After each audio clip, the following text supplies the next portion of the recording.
Ladies and gentlemen, today we explore the incredible journey of Singapore's toilets. From carrying buckets to pushing buttons. Imagine the past when nature's call involved heavy lifting. Now, it's just a button away. Join me as we unravel this unique innovation story, showing that even toilets can be trailblazers in progress. Lian Jianchen is a laborer living in Chinatown, and he earns 65 cents a day carrying people's excretions out of their homes. Every morning before sunrise, he walks into their houses through their front doors, heads straight to their toilets.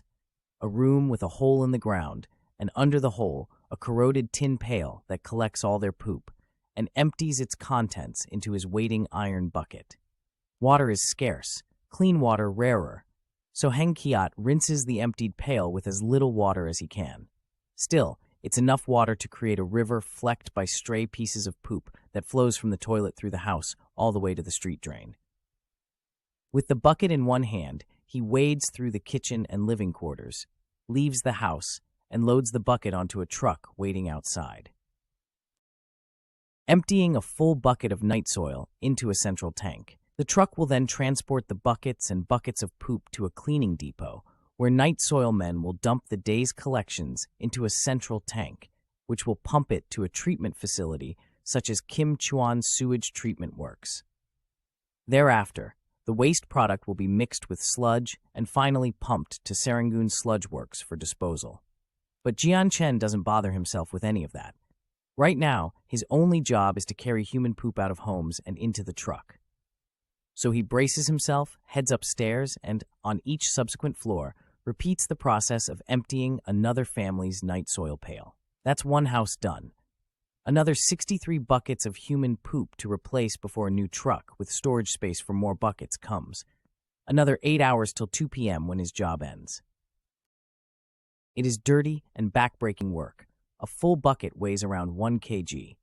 And the stench, the first time Jian Chen caught a whiff of it, he ran to a drain and vomited immediately. But work must continue. Jian Chen grew to take pride in being efficient and not disturbing residents when he carries out his job. He recalls, with pleasures, the praise Madam Li, who lives in Juqiat, showered on him. "You work so fast. I didn't even know you came already." Of course, pride cannot feed him. 5 years ago, Jian Chen could sell the poop he collected to farms and plantations that would use it to grow their rubber trees and pineapple plants. Now, there are too many new immigrants to do that.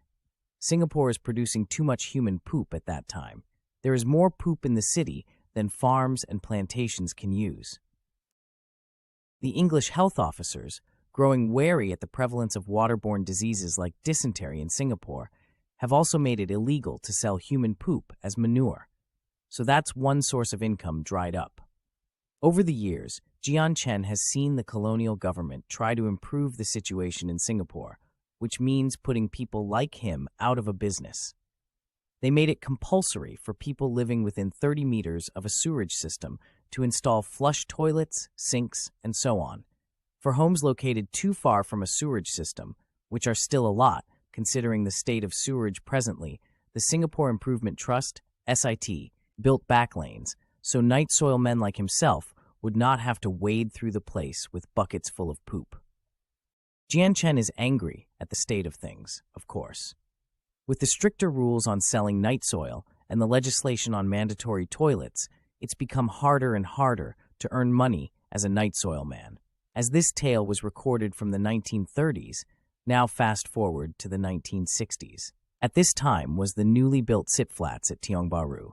Jian Chen's friend, Chun Hua, is one of the lucky people who has managed to rent a new flat in Kampong Tiong Bahru, built by SIT in 1961. Taking Jian Chen on a tour of her new house, she gushes, "Look, got bed, sitting room, and behind got kitchen and toilet, and the rent is $20 only." The affordability of rent astounds Jian Chen, but to him, the real marvel is the toilet. It is also a hole in the ground, but there is a pool of clear water in it, so clean that Jian Chen thinks he can drink from it. Even public toilets in Singapore's working districts, like the one within the elegant rotunda at Clark Quay, still operate on the night soil bucket basis.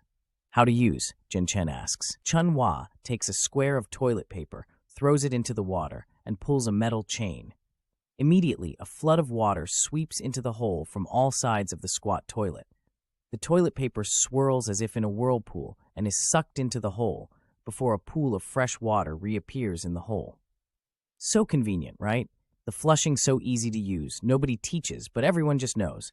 Jian Chen is dumbstruck at the magic of the mechanism, at the amount of clean water used to wash away waste, and at the terror that he will be out of a job very, very soon. His fears are unfounded. Towards the end of the decade, the government decides to build and maintain 6 sewage treatment plants located in Kimchuan, Ulupandan, Badak, Kranji, Seletar, and Jurong as part of its sewerage master plan. But it is only a plan, not yet a description of the world Jian Chen is living in. It would take a few decades before the comprehensive sewerage system Singapore has today comes to fruition. The reality of the situation is that, in the late 1960s, the main public sewerage network only serves 57% of the Singapore population, like Chunhua. Therefore, even 15 years after the sit flats in Tiong Bahru, complete with flushing toilets, are built, Jian Chen is still working as a night soil man. Down to the 1980s, the demographic of his customers, however, has changed. He used to serve families who lived in shophouses at Creta Ayer. Now, he mainly plies the Klang Basin and Singapore River.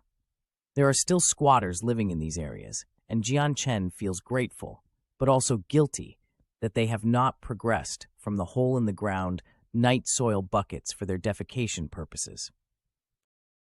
Competition with other night soil men is stiff because of the rapidly improving sanitation system in Singapore, but there are enough squatters still defecating into buckets for him to make a living.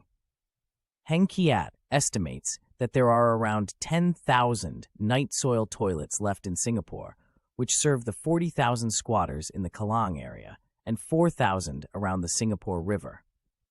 He estimates that he can continue working as a night soil man for another decade or so. Fast forward to 1990s. It is 1992, and Jian Chen has retired. Which is just as well, because the night soil man is now extinct in Singapore. The last night soil disposal station at Lorong Halus was closed 5 years ago, in 1987. Even though he saw the changes of the past 60 years with his own eyes, Jian Chen almost cannot believe them.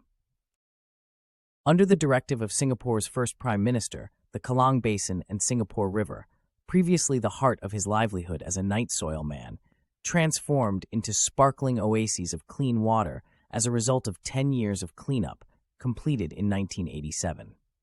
Likewise, the buckets that once collected poop have been replaced by toilets with water as clean as our drinking water. Thanks to the concerted efforts of then Public Utilities Board, now known as PUB, Singapore's national water agency, in ensuring a constant supply of clean water, building a functioning sewerage plan, and researching methods to treat poop water, by 1997, all of Singapore is served by a modern sanitation system.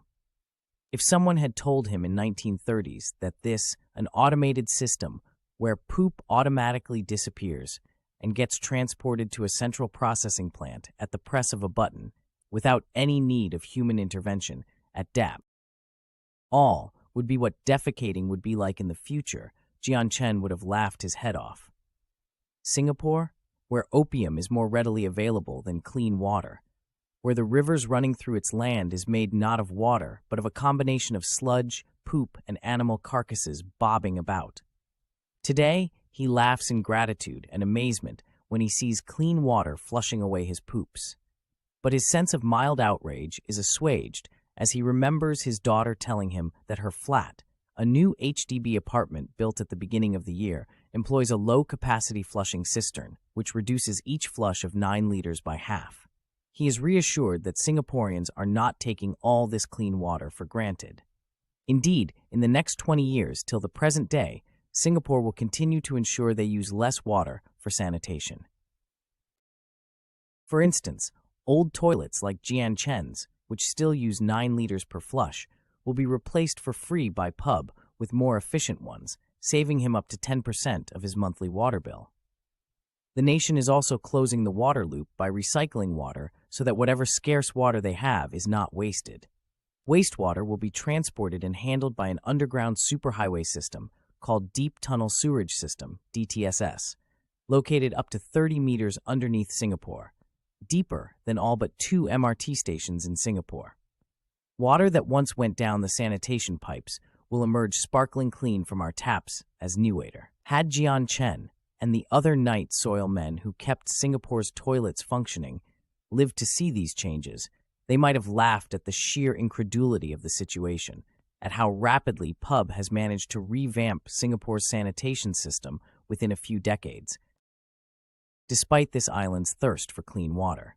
Where they once had to carry a 1 kilogram bucket of poop on each shoulder, the poops is now funneled by gravity to a water reclamation plant under Singapore. Where poop and wastewater was once sold to farmers to use as fertilizers, it is now transmuted to potable water, almost miraculously. The night soil men would have thought water, like life, is an endless, unbroken cycle, but only if used well. Thank you for staying to the end. I hope you enjoyed the story, and I'll hopefully see you on the next video.